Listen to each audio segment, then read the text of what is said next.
그 이후로 전개된 것들을 보면은 말로 표현할 수 없는 엄청난 경제 부흥, 뭐 경제 대국이 됐을 뿐만 아니라 그때 이미 컴퓨터라이즈된 테크놀로지가 소개돼가지고 깜짝 놀랐거든, 미국에서.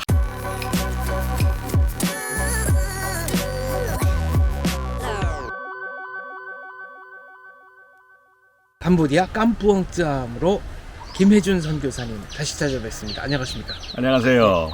1988년에는 어디서 생활하고 계셨죠? 그때는 미국 남가주 오렌지 카운티에서 살면서 캘리포니아 주립대학에서 교수할 때입니다.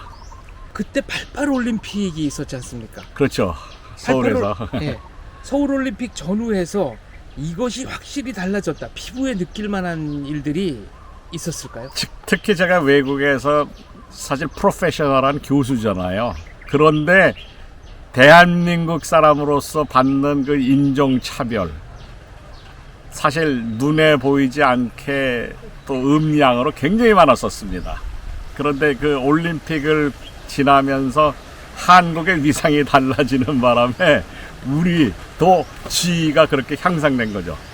어떻게 달라졌습니까? 구체적인 예가 있어요? 그러니까 전에는 뭐 한국 사람으로서 교수라는 게 뭐 대단하겠느냐 이렇게 생각했는데 그거는 나의 실력과는 상관이 없는 거예요. 얼마나 한국 사람들이 또 특히 수학을 잘 가르치잖아요.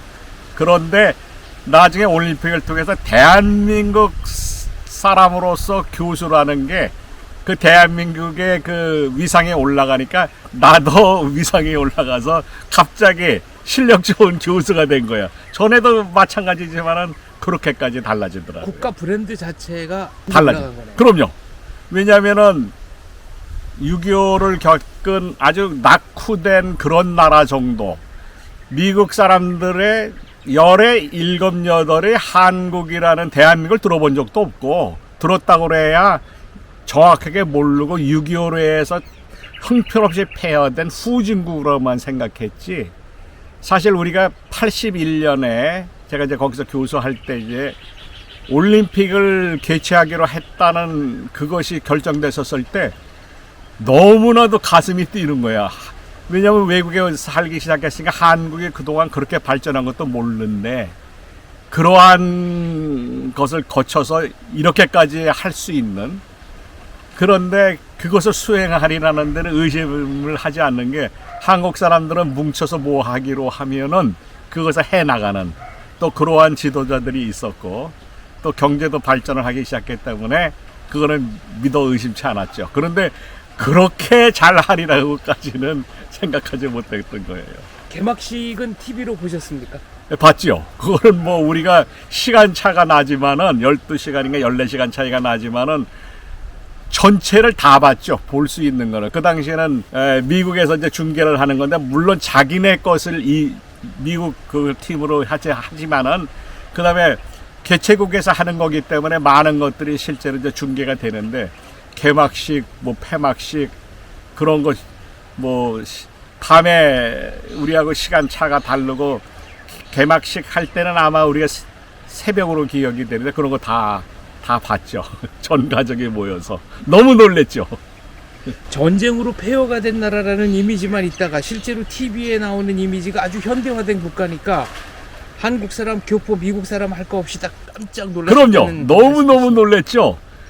왜냐하면 아직도 거짓투성이고 뭐 전쟁을 해서 폐허된 건물이 서울에 있는 거라고 그렇게들 다들 했는데 실제로 나타나는 모습들은 너무나 벌써 현대화가 되고, 물론 뭐 경제적인 면에서는 아직 선진국은 아니고 그 당시에만 해도 한국은 개발도상국이었지만은 그것을 행해 나가는 그것이 또 그 뭐 올림픽 자체만 아니고 나라가 이제 소개가 되잖아요. 뭐 서울의 거리의 모습, 뭐 다른 보조 경기장의 뭐 도시들, 그 당시에 부산에서 있던 걸로 기억하는데, 그렇죠? 수영만 해서 요트 경기.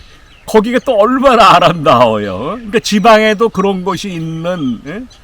그 한국의 그게 더군다나 개발도상국에서 그런 것을 했다는 거는 와, 우리로서는 얼마나 그 당시에요. 뿌듯한 게 이게 한국인으로서의 그 프라이드가 그때 그냥 엄청 우리가 가졌던 그런 기억이 있죠. 유학생 교민 다 같은 심정이요. 아, 그럼요. 다 그렇죠. 왜냐면은 아시는 대로 LA에서 한국 사람들은 주로 이제 그 당시에 뭐 세탁소다 그렇게 좋지 뭐 이렇게 높은 잡들을 갖고 일하지를 않을 때잖아요. 뭐 페인트를 한다든가. 그런데 그 사람들의 얘기도 거기에 있는 백인들, 흑인들이 자기들을 상대하는 게 벌써 달라졌다는 게 올림픽을 통해서. 그만큼 한국의 그 위상이 높아지니까 해외 한국 교포들의 그 위상도 얼마나 올라가는지 모르죠. 내가 그 아예 특별한 수혜자죠. 세계사적인 맥락에서 보자면 88 올림픽이 80년대 말부터 90년대 초까지 이어진 동구권 붕괴의 서막이었다는 평가도 있습니다. 그렇죠. 아니 우리가 이제 그때 들은 게 그 당시가 왜 우리가 그 세계의 배경을 보면은 80년 모스크바 올림픽을 저 미국이 비롯해서 60개 나라가 보이콧을 했잖아요. 왜냐하면은 79년에 아프가니스탄을 소련이 침공을 해서 그걸 보이콧했단 말이에요.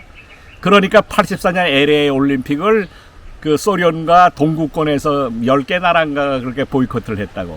근데 한국에서 그게 이념 분쟁으로서 일어난 거를 종식시켜 나가는 과정에서 성공한 케이스고, 또 중요한 게 인종차별의 문제로서 생기는 그 불화와 그 갈등이 화해의 길로 나가는 것이 우리나라가 88 서울올림픽이 대단한 그 효과가 있었죠. 그리고 실제로 그런 것이 전개된 걸로 그 미국에서 그렇게들 평가를 하니까 이미 한국이라는 나라를 보는 시선이 달라진 거지.